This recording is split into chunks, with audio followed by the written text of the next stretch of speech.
So today we're talking about the best way to communicate with guardians and decision makers. This is good. The reason why I feel like it's so good is because, um, you know, one of my values, one of my core values is collaboration through teamwork. If you want to know more about my values, want to know more about, how, like what's the most important things to me and my business, you want to learn about my mission, all of that stuff, assistedlivingat.com. That's my website. Go check it out. So I believe deeply to my core that collaboration through teamwork, the best way to be able to do that is through communication.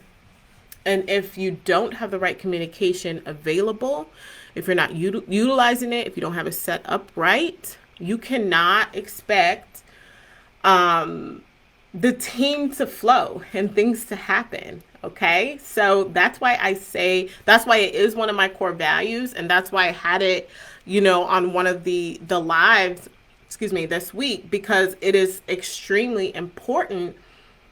And, the families, the decision makers, at least for the residents I care for the clients I care for the clients that my team, supports, the decision makers and guardians back me up 1000%. They sleep well at night because they know that if anything were to happen, I'm going to communicate with them. If there was a need, I am going to communicate with them. If there was a health issue, I am going to communicate with them. If there was a change, and not like a little change, but if behaviors are escalating or health conditions present themselves that come out of nowhere, they know that I'm on top of it. They know that I'm going to communicate with them, and they know what to expect. Okay. So I want to set the stage of why that is one of our values. And as you start to build your company, right, as you become licensed and as whatever avenue of care you're going to go down, you're going to have to find a communication system, or you're going to have to allow that to be important in your business because it is important to them on the other end of that. And you're going to have to, well, you don't have to do anything. You run your ship how you want to run it. But I have a very good reputation, and I am premier for a reason. And effective communication is one of those reasons. And I've actually won awards, not to toot my own horn some more, but put it in the brag bank that I've won awards for communication from the state of Alaska. So there is that too. So let's talk about what my key points are. So I've kind of already explained the importance, right, of making sure you have effective communication with your families and your guardians, your decision makers. But there's some key things that I wrote down that I really think that you should think about. And I want you to think about it from your point of view and your standpoint as the owner administrator. And then I want you to also think about it from the guardian standpoint or the decision maker standpoint about where they are at. Okay, so I've looked at it from both ways. So the first thing I want you to look at, and you probably like, she gonna say, what feels good? No, that's like number 4 on the list. But it's about what are your abilities. And the reason why I say that is because I really don't want you to overpromise, right? And if you're telling them, yes, I'm going to be communicating with this and this and this, and you can expect X, Y, and Z from me, and then you don't follow through on that, it's going to be an issue. And it might not be an issue right away, but they're checking little boxes in their head that say, okay, she actually followed through on that. She actually did that. She actually communicated with me on that, on said thing. So another thing about your abilities is, please don't, if you are not very tech savvy, right? And you don't have a very, you're doing it all by yourself at the beginning, Don't overpromise of I'm sending out newsletters once a month. I'm talking to the guardians once a week. I'm doing this, I'm doing that. I'm sending emails, I'm blah blah blah. Like, don't overpromise, right? And don't underpromise and overdeliver, because people don't want to be bothered. They want to come in and they want to know what they're going to get, and they want to get that, and they want to get the best version of that. Does that make sense? The second thing I want you to think about is, what are the decision makers' abilities, and what do they want? Do you think that they're going to be checking their email all the time to see your newsletters, to see your emails that you're going to be sending back and forth about said person? Do you think they're going to be doing all of those things? Do they have the ability to do X, Y, or Z, right? If they're like a public guardian, are their cases so high to where they're not going to be checking in? They're not going to be checking in on said email, said voicemail, said this, said that. And then you're just kind of like spinning your wheels, wasting your time, wondering why this guardian is not following up. Is that going to be something that happens? What are they going to respond well to? I ask you that because some people don't want to be bothered. Like, they want to know if something is going on, right? They want to know if something's going on, and then they want you to be able to tell them about it. Some guardians want to know everything. They want to know what happened today. They want to know what so-and-so wore. They want to know if he had a good day at his program, at his day program. They want to know what his reaction was to his cereal he ate that morning. Did he like cream of wheat, or did he like oatmeal? Like, there's some guardians that want to know all of that. So when I'm talking about communication, now I'm going to go back to what feels good, right? You want to set the stage for what the communication is going to look like. What does that mean? You have to know how you're going to be communicating with your families. And you're going to do this during intake. You're going to do this during meet and greets. You're going to do this, and you're going to have little touch points, because you're going to be able to tell if somebody is like a helicopter guardian or family member or whatever, and they're not going to allow you and your team to do your work, and they're going to constantly want you following up with them and having all these touch points with them. Like, you're running a business, and you don't have time for that. You don't have time for that. You have time to let them know the necessities, but you don't have time to be checking with them about his cream of wheat and his oatmeal. You don't have time to be talking about every single time he get a hole in his socks to say he got a hole in his socks, right? And I'm throwing things out there because this is real shit. So you don't have time for that. So one, you want to set the stage for, you want to fill out what the guardian is going to be looking for during your meet and greets, getting to know them. And then two, you want to tell them what you are going to do and how you operate. The reason why you're going to do that is you're going to set the expectation, right? You're going to set the expectation. For me, how I do that is I kind of fill them out, like I said. If they're like the helicopter one, I'm like, do you feel like you're going to be able to relinquish the care to me? Do you feel like we're going to be able to build rapport and you're going to be able to trust our team? Because I don't say damn good, but I say I'm the best. We offer premier care. And for me to be able to do that, I need you to trust me. And I need you to allow us to build rapport. And I need you to hand over all of those little tasks and all of these things that you're used to doing. I need you to hand those over to me, and I need you to trust that I have it. So I'm getting commitment from them. One lady, she literally started crying and was like, I know I need to do this, but I will put it on you. I'll trust you. So you get that one commitment from them, and then you tell them what you're going to do. You're going to commit to them. I'm committing to you. This is what the first 90 days are going to look like. You're going to come in and we're going to have a treatment. We're going to have a team meeting and we're going to discuss the needs of your loved one. From there, you will hear from me as they are adjusting to the home. You might hear from me a couple times a week. You might only hear from me once a week, but you're going to hear from me at least, once a week during that time. Okay. And then at 30 days, we're going to have a meeting. And in that meeting, we're going to discuss how Johnny is doing. We're going to discuss that. And we're going to see if we need to change his plan, if we need to change some goals. We're going to look at his needs. We're going to make sure he's well supported. We're going to do that meeting in person or over Zoom. And if you have any concerns, you could definitely let me know through the month. But at that meeting, that is going to be the time to address those concerns to me.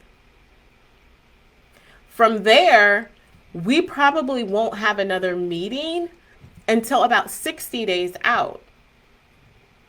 This is allowing Johnny to kind of adjust to any changes that we made. Okay. During that first 30 days of him being in my care, I'm going to make sure he goes to the doctor. I'm going to make sure he goes to the dentist, and I'm going to make sure we get his vision checked. So we make sure that he's in good health. Any medications changed at that time, per the physician's request, we'll get those made, and we'll also get him sent over to said pharmacy because we want these med sets sent to the house. I laid out a plan to that guardian, and they know what to expect as far as touch points. I also tell them you will have a chat created with me, you, and Andre, or me, you, and whoever else is involved. And that will be our hub of communication. Please do not try to reach out to my staff. Please do not try to have your individual hand the phone over to staff. All communication needs to come through me or Andre, and we will make sure our staff knows what's going on and we can address that as a team. If you do decide that you want to talk to the staff, I'm going to come to you and I'm going to ask you again to bring all concerns to me. I'm the administrator and I'm responsible for your loved one. I ask them how they feel about that.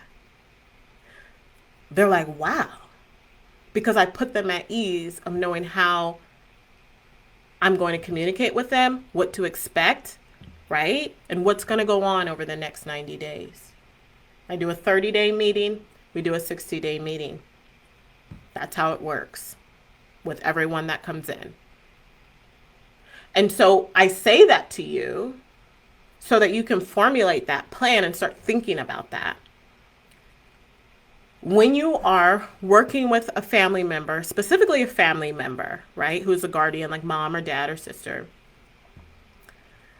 you want to ask them if there's anything else that they are looking for with communication. If they say, well, no, I mean, that sounds good. I want to be able to pick them up one day a week or spend a weekend or whatever, once a month or whatever. Absolutely. Let's build that in, right? I want them to feel supported, and I want them to feel that they can reach out to me anytime. It puts them at bay, right? It puts them at ease. Now, the public guardians, they don't really call that much. They really, not that they don't give a damn, they have big caseloads and they're just kind of like, okay, Ariana, you got it. I also let them know that, any forms that I'll be sending over for signature are going to be coming through Adobe Sign. And I need you to fill those out as soon as possible because that's going to prevent doctor's appointments or this or that or whatever it is, right? I let them know that if they have any questions, if they have any concerns, they can reach out either via phone. And I tell them, I'm available Monday through Friday between 9 a.m. and 5 p.m. If it's urgent, and it's an emergency, I am available anytime. Just know that my phone goes on Do Not Disturb, so I won't answer right away, but please call, leave a voicemail, and send a text. I will know it's an emergency and I will call you back immediately once I see that. That's the same for the weekend. Or I'll tell them, Andre, or Lainey, or somebody else that's on call this weekend. Brenda, she might be on call. And so if you send a text to that group chat, your message will be forwarded to the appropriate person and they will get back to you. So when you're doing this during that intake, during that meeting, they feel so secure with knowing that you're going to reach out to them, and that there's a channel and there's a process for communicating with them, right? They know who to go to. They know not to go to the staff. They know to stick to that chat, right? They know that if I send an email for any forms or documents, they need to sign those immediately because it goes into their care. They know that I'll be checking in with them at least about once a week during those first 30 days, and then we'll follow up with the meeting, and they can expect another meeting in 60 days with some updates about those changes. And then from the 90 days and beyond, they know that I'll reach out to them as needed. If they have any questions, they're welcome to give me a call at any time, as long as it's within those office hours. And if it's emergency, they can send me a message, or, as I mentioned before. That's kind of how I work and how I lay it out. Hope you guys were able to follow along with that. But let's talk about what to use as far as communication. And you can use, really, you're not supposed to be using text messages. You should be using HIPAA compliant software, which I do have. I have not set my families up with that. So at this time, we are still using text messages. Email, you can do that. You can do email, you can do phone calls. I feel like I don't like phone calls a lot. And the reason why is I like a paper trail. I like text trail, right? Just in case they get off track with what they're doing, I can kind of come back and remind them in a very gentle way. So you have email, you have text, you have phone call. You can use another platform to do that. That's HIPAA compliant, that you can do that with. But that's kind of how I lay it out. And I'm telling you, I've won communication awards with the state. So that's how I would look at communicating with your guardians, your decision makers. And it's not necessarily about, okay, this is the only mode of communication we can have. That's not it. I want you to do what feels good for you, that you can live up to. Don't overpromise, right? Don't overpromise. You set the expectation. You let them know that they're supported, and you follow through with that. In the beginning, I was like, I would see these big agencies. I want to do newsletters once a month, and I want to do this, and I want to do that. And I want to just be involved with telling the guardian what they're doing and how much progress. They don't want to hear that shit. They want to know that they're taken care of. They don't give a damn about their goals, really. They want to know that they're fed. They want to know that they're healthy. They want to know that they're happy. That's what they want to know. Really, they don't want to really know that they're struggling. And if they're struggling, they want to know that you got it. That's the honest to God truth. They want to know, that they're happy, they're healthy, they're fed right, they're not wanting for anything. And if there is a problem, you got it, because that's what you're getting paid for. Don't be promising the world. Don't be promising the world. And if you are, you better deliver that world.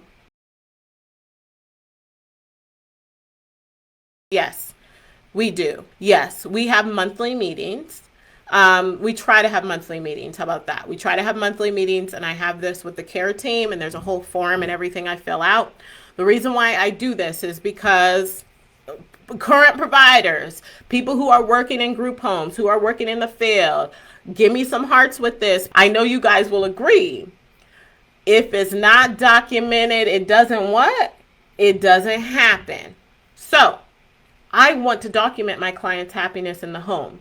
I want to document that I'm asking them about their care. I want to document that I'm asking them about their needs. I want to document that I'm talking to their full care team. I'm going to document all of those things. When their last appointment was, what the provider last said. Was there a change in medication? Is there a change in behaviors? I do that pretty much every 30 days. And I do that because I want documentation that the individual is having choice in their care and there's some person centeredness. Right? I do that as documentation that and proof that the team is still happy with that individual's care.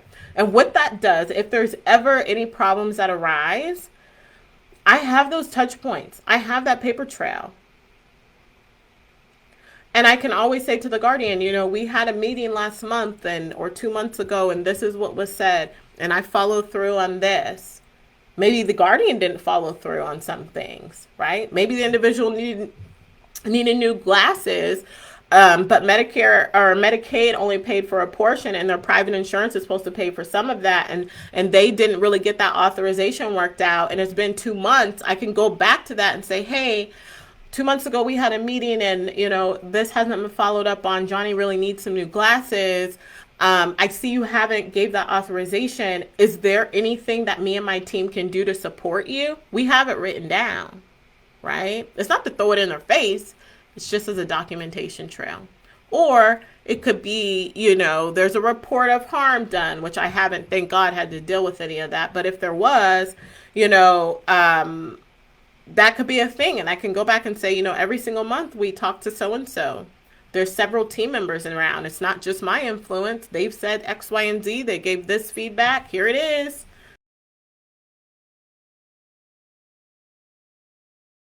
Yes, ma'am.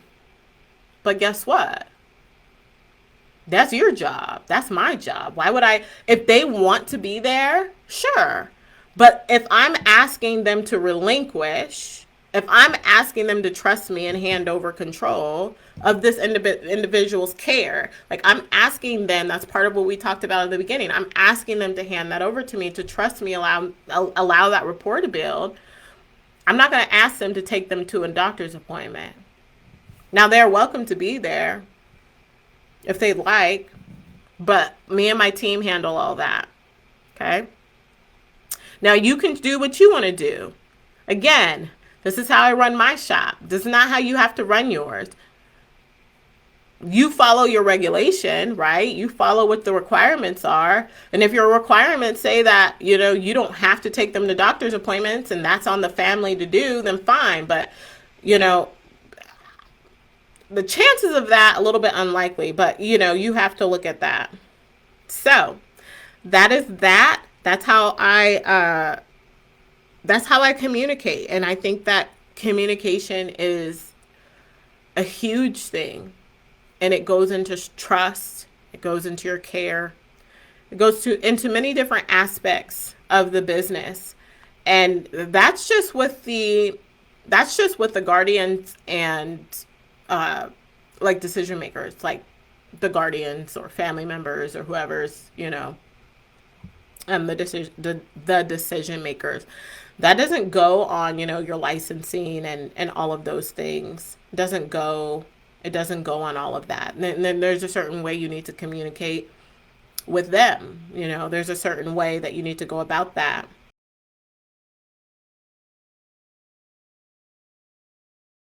So that's when the documentation is king.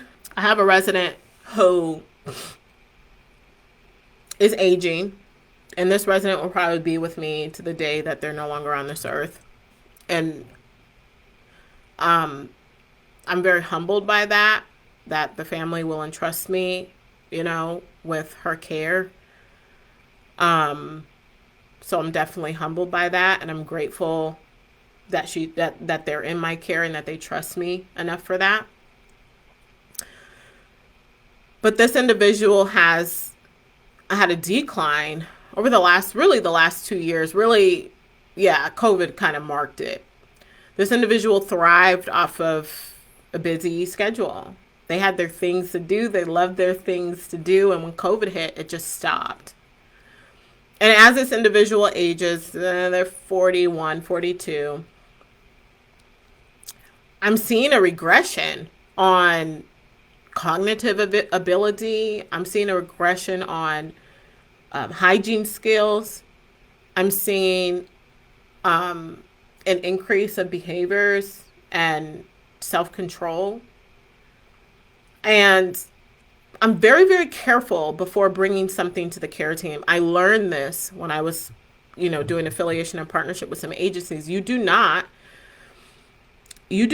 bring anything to anybody unless it's become a pattern or there was physical violence involved and they have made contact with another person, whether it's staff or another resident, or they have physically hurt themselves. But when there are escalation in behaviors or deterioration going on, you're not going to bring that to anybody's attention, really. I mean, documentation, you're going to be doing your documentation every day, every month, but you're not going to bring it until it's in a pattern, a documented pattern that you can track and present. You don't ever do it unless you have that, in my opinion. So if you're listening to my mentorship, that's what I'm going to say. You do, at the end of the day, you do what feels best for you. But the reason why I don't bring anything to anybody's attention, unless there is a pattern, is because guardians typically are not receptive unless there is proof in the pudding, okay? They don't want to hear so-and-so's slowly acting up or this and that. They want to hear, hey, we've been noticing over the last several months Susie's behavior. I don't have no clients named Susie or Johnny, but it's just an easy one. Susie's behavior has escalated over the last few months, and we have been documenting it. Now, they have never hurt anybody else or they haven't hurt themselves, so they are being safe. However, we're really concerned because this behavior is not like them. I have some records of documentation of a couple different instances that are marked as behavioral, and during our next meeting, I'd be happy to present those to you.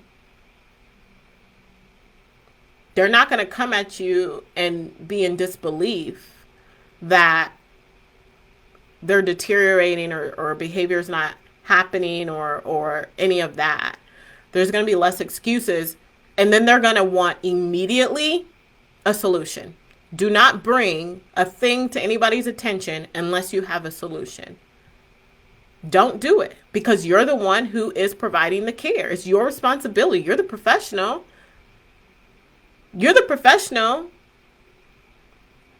So you have to have a solution. So before you open your mouth or present this or said that, you need to have a solution. So for this individual, I presented that this is going on. This is how we're supporting them in the home. These are the things that we're implementing. But just to be on the safe side, I like to go ahead, and because there was so much time, I looked at the file. This might not be your exact scenario, but for me, I looked at the file and there wasn't a neuropsych done for it was 6 years.